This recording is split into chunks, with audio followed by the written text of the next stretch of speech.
close the call. Thank you, Deputy Speaker. I'd like to first off thank the member for Fowler for her contributions today. I'm a little bit offended by referring to our wonderful healthcare system and Medicare as postcode lottery, and I think particularly with my old role at St Vincent's de Paul Society, part of my role was to look after your electorate.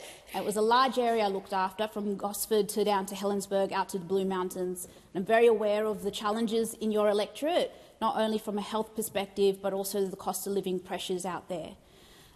Particularly also, I want to acknowledge your contributions around the workforce shortage. As a former solicitor at the Nurses and Midwives Association for New South Wales, I did a lot of representation for our members out in your area, but mainly up north, and understand some of the challenges in the New South Wales health sector, in particular around ratios and staffing and burnout. But I also have to highlight a couple of things that we haven't really discussed here today. And I want to remind the member for Fowler that the former coalition froze Medicare rebates for 6 years. Shame. 6 years. And you can't underfund primary care for nearly a decade, then have the hide to bring MPI here today and say we're not doing enough. And no one's saying we have done and finished the job. There is absolutely more work to do. But I need to make that very clear that particularly the member for Fowler, her electorate has been able to benefit particularly from the urgent care clinic. And I did have the opportunity to look at your look at the member of Fowler's social media, her Hansard as well, her contributions to Parliament. And I can't find any records of her talking about this. I think it's wonderful that she has, the member for Fowler has an urgent care clinic, particularly in Liverpool, which has 94% also, I think we spoke about 94% of practices in the electorate for Fowler. Now bulk billing every patient is one of the highest rates in the country.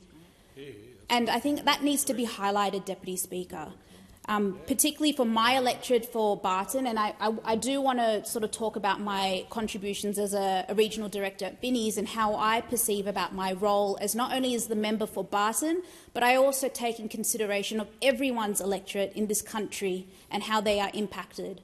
And I think that is the underpinning principle of the Labor Party, that we don't talk about individualism, we talk about collectivism. And I think everyone here on this side of the chamber is very proud of that, and we will also advocate for the electorate of Fowler. But I just want to highlight, in my electorate of Barton, we have 34 Medicare bulk billing practices across the electorate, and 13 of these practices were previously charging patients an out-of-pocket fee before Labor's record investment into bulk billing in 1 November last year. And unlike the member for Fowler, she's got 94%. My electorate, I have 64% of practices in Barton now bulk billing all their patients all the time. We also have an urgent care clinic in Carlton.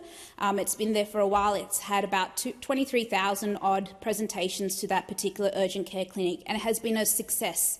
We have a large medical precinct as well in Cogra, and we're seeing the impact of this urgent care clinic operations on reducing the workload in the emergency department.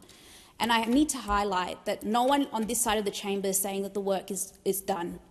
And I do want to recognise the contributions from the member for Fowler, and I understand the challenges in the workforce, and we were able to listen to some of the contributions on this side of the chamber about what the Labor Party has been doing in the past couple of years, and particularly in this term of government. But I just want to highlight, particularly for the member of Fowler, that everyone on this side of the chambers absolutely support the people in your electorate. As a new MP, I see my role as a community service, and I think it's a responsibility of everyone in this parliament to use their platform to promote and inform our community about those services, whether you agree with it or not. And I think that's an important thing that I need to highlight to the member of Fowler today. Thank you.